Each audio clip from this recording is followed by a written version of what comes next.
Hello. देखिए,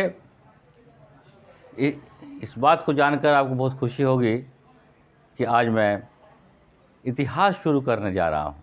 आज से, आज ही नहीं, आज से इतिहास शुरू करने जा रहा हूँ।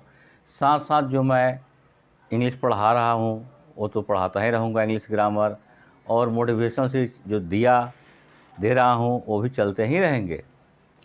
लेकिन ये जो इतिहास शुरू करने जा रहा हूँ कि आज आप देख रहे हैं कि आज का युग जो है प्रतिस्पर्धा का युग है, कंपटीशन का युग है। लेकिन आज का युग ही नहीं है, ये बात जान जाइए, ये बात समझ जाइए। जब राजीव गांधी की सरकार बनी हुई थी और जो नौकरी के मारामारी के लिए लोग, उस वक्त की बात थी कि लोग सोर्स पैरवी घूस ऐसे हो जाते थे, तो जो अमीर अमीर थे उन्हीं का होता था। लेकिन ये सब देख कर उन्होंने कंपटीशन लगाया, जो कि मैंने भी 1986 में कंपटीशन दिया था और अच्छे भी क्वालिफाई किया था मैं। तो कंपटीशन यानी प्रतिस्पर्धा कि जो जितने अच्छे होंगे, अच्छे अंक प्राप्त करेंगे और उनको सर्विस नौकरी मिल जाएगी। तो ये जितने आज प्रतिस्पर्धाएं चल रही है, there are so many competitive exams in India. आज हर सरकारी क्षेत्र में, चाहे वो राज्य सरकार हो या केंद्र सरकार हो, हर जगह आपको प्रतिस्पर्धा करना पड़ रहा है आपको। इसलिए इसमें जो एक मेन विषय आता है इतिहास, तो इतिहास में आप लोग को कॉम्पिटिटिव लेवल का देने जा रहा हूँ, और जो भी मैं दे रहा हूँ या दूंगा उसको आप, अब मैं क्या कहूँ, पूरा आपको समझने पड़ेंगे, याद करने पड़ेंगे। लेकिन इतिहास में एक चीज़ आपको मैं एक पॉइंट दे रहा हूँ, एक टिप्स दे रहा हूँ। इतिहास में आपको कम से कम खासकर 2 चीज़ आपको याद करने पड़ेंगे। 2 चीज़ क्या याद करने पड़ेंगे? अगर वो 2 चीज़ आपको याद है तो आप इतिहास के, हिस्ट्री का हर क्वेश्चन का जवाब देंगे और आपको पूरा का पूरा नंबर मिलेगा। तो आप बोलिए, पूछिए आप कि 2 चीज़ क्या है सर? तो 2 चीज़ क्या है? एक, वो डेट या मंथ या ईयर, कि किस महीने, किस वर्ष, किस तारीख, किस दिन को ये घटना घटी, या यह युद्ध हुआ, या ये नियम लागू हुआ, या प्रस्ताव लागू हुआ, इसको याद करने पड़ेंगे। और कहाँ पर,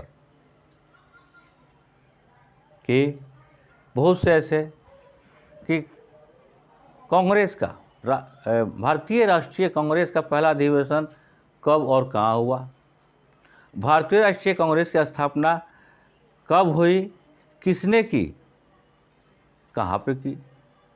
इस तरह से इतना ही आपको पॉइंट अगर याद रखते हैं तब आप, जैसे नालंदा विश्वविद्यालय किसने बनवाया,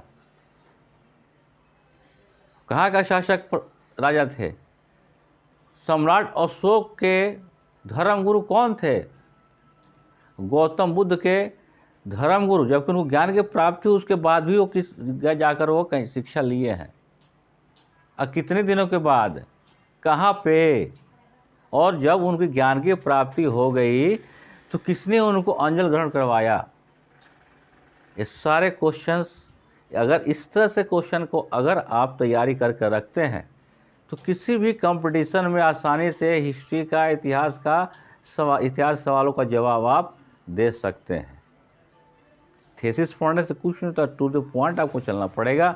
तो मैं जो आज अपना इंग्लिश पॉइंट 01 यूट्यूब चैनल पे आज मैं पहली बार इतिहास सब्जेक्ट, इतिहास लेवल शुरू कर रहा हूँ on the basis of competitive level.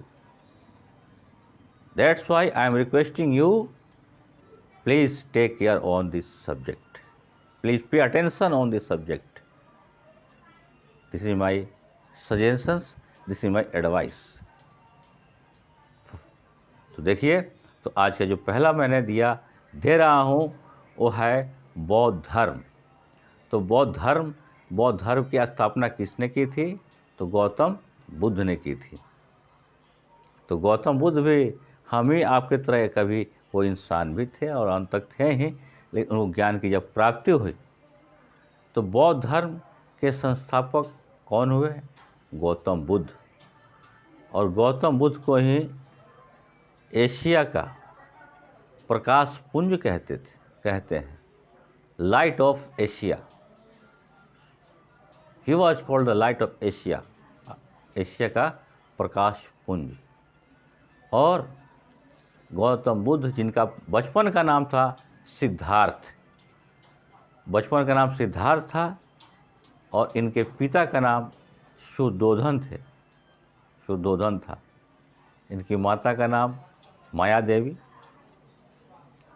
लेकिन इनके जन्म के 7वें दिन ही इनकी माता की मृत्यु हो जाती है। इनके जन्म के 7वें दिन ही इनकी माता की मृत्यु हो जाती है। तो फिर उस बचपन में इनका लालन पालन किसने किया? तो इनकी सौतेली माँ प्रजापति गौतमी ने इनका लालन पालन किया। और अब जानते हैं कि धनाढ़ व्यक्तियों के बच्चे, नवाब के बच्चे, अमीरों के बच्चे, शहंशाह, राजा, सम्राटों के बच्चे ऐशो आराम की ज़िंदगी में रहते हैं। लेकिन गौतम बुद्ध बचपन से ही शांत प्रवृत्ति के थे। जहाँ रहते थे शांत, एकांत, इनको चाहिए था एकांत, इनको एकांत चाहिए था। और एकांत के लिए महल में इनके पिता शुद्धोधन ने सारी व्यवस्थाएं उपलब्ध करा रखी थी मनोरंजन की, ताकि ध्यान भटका रहे। लेकिन नहीं, उस किसी में भी मन इनको नहीं लगता था। इनको एकांत ही पसंद था और वहीं बैठ के कुछ न कुछ थिंकिंग किया करते थे। इस वजह से 16 वर्ष की उम्र में ही, जब 16 साल के थे, उसी उम्र में इनका विवाह यशोधरा से हो जाता है और राहुल नामक पुत्र पैदा लेता है। लेकिन एक वक्त की बात है, इनका तो मन विचलित था, चंचल नहीं, विचलित कह सकते हैं सांसारिक जीवन से। रात दिन किसी को दुख में तड़पता देखते थे, किसी को कष्ट सहते देखते थे। ये भी देखते थे कि भाई लोग है, अभी 1 मिनट में प्राण निकल गए, मर गए, लोग लेके जाके जला दिए, फूंक दिए, कहानी समाप्त। इन सारी बातों से हमेशा चिंतित विचलित रहते थे। तो एक वक्त की बात है कि अपने सारथी को लेकर इन नगर भ्रमण को निकले। तो नगर भ्रमण को जब निकलते हैं, तो नगर भ्रमण जब कर रहे हैं, तो रास्ते में 4 दृश्य देखे। जिस तरह से महात्मा गांधी जी ने अपने स्टूडेंट लाइफ में 2 नाटक देखे थे अपने पिताजी के आज्ञा के लेकर। कौन कौन सा? सत्यवादी राजा हरिश्चंद्र और पितृभक्त श्रवण कुमार, ये 2 नाटक देखे थे और उनका दिलो दिमाग पर एक अलग प्रभाव, एक अलग छाप पड़े महात्मा गांधी के। उसी तरह से जब सिद्धार्थ नगर भ्रमण कर रहे हैं अपने सारथी के साथ, तो 4 दृश्य देखते हैं। पहला क्या देखते हैं? पहला क्या देखते हैं? वृद्ध व्यक्ति, एक बूढ़ा व्यक्ति है जो गांव में लाठी ठेंगते ठेंगते जा रहा है, एक ये देखे। दूसरा क्या देखते हैं? बीमार व्यक्ति।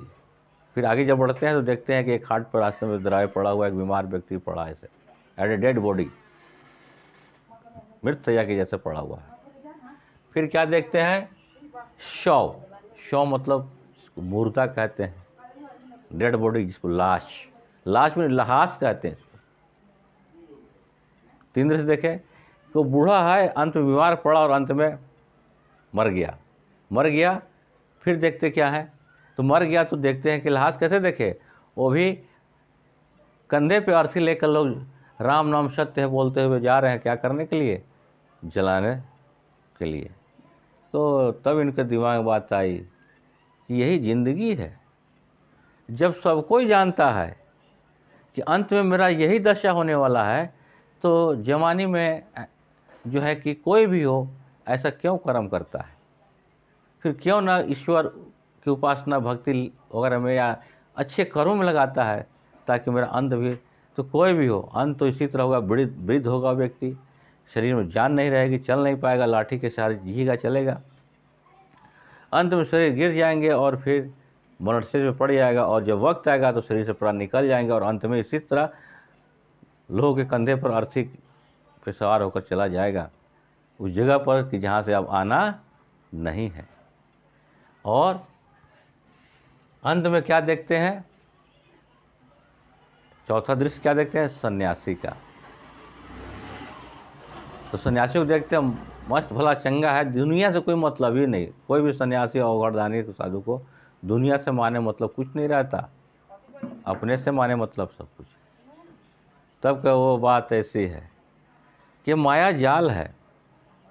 माया देखिए, जैसे कि अभी याद आ गई एक बात कि मैंने खुद 1988-89 में लिखा था कि माया के नगरिया छोड़ के हो भैया चल जा तू बनवा की ओर।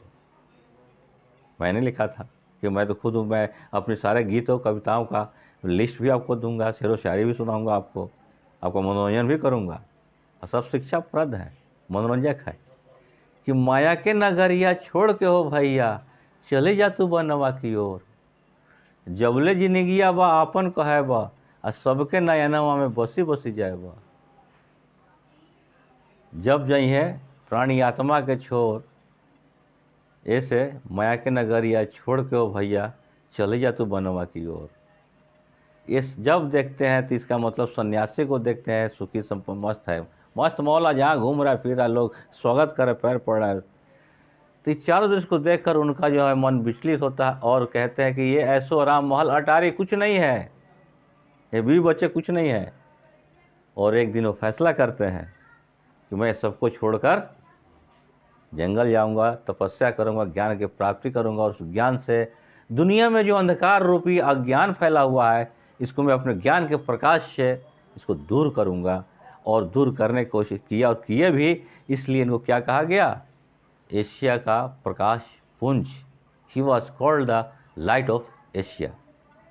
लेकिन किस वर्ष की उम्र में, 29 वर्ष की उम्र में, 16 वर्ष की उम्र में इनकी शादी हुई, 29 वर्ष की उम्र में इन्होंने गृह त्याग किया और करीब 6 वर्षों तक इन्होंने जंगलों में भटकते रहे, दुनिया भटकते रहे, सभी जगह ज्ञान प्राप्त करने की तपस्या किया, लेकिन 6 वर्षों तक इनको आत्मा की शांति नहीं मिली। मन में 10 तरह के क्वेश्चन, 10 तरह के प्रश्न थे, जो फिर भी इनको उसका जवाब नहीं मिला।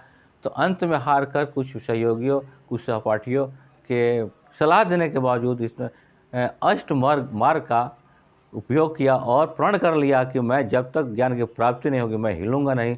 और करीब 49 दिनों तक, करीब नहीं 49वें दिने इन्हें ज्ञान की प्राप्ति होती है।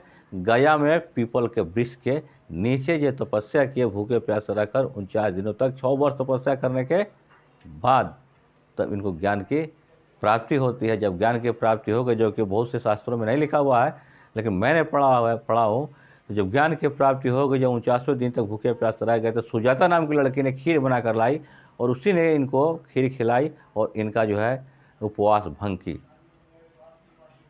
तब जाकर उसके बाद जब ज्ञान की प्राप्ति के बाद वो वैशाली जाकर उनके अपने गुरु माने अलार कलाम को, अलार कलाम से भी दीक्षा ग्रहण की और वाराणसी के नज़दीक सारनाथ जगह है, अपना पहला उपदेश इन्होंने वहीं पर दिया। अपना पहला उपदेश सारनाथ वाराणसी के नज़दीक दिया। किस भाषा में, ग्रामीण माने जनसाधारण की भाषा, जिस भाषा का नाम था पाली भाषा, लेकिन आज हम लोग देवनागरी लिपि बोलते हैं। तो वो पाली भाषा में गौतम बुद्ध जी ने पहला अपना उपदेश दिए थे वाराणसी नज़दीक सारनाथ में। और इसके बाद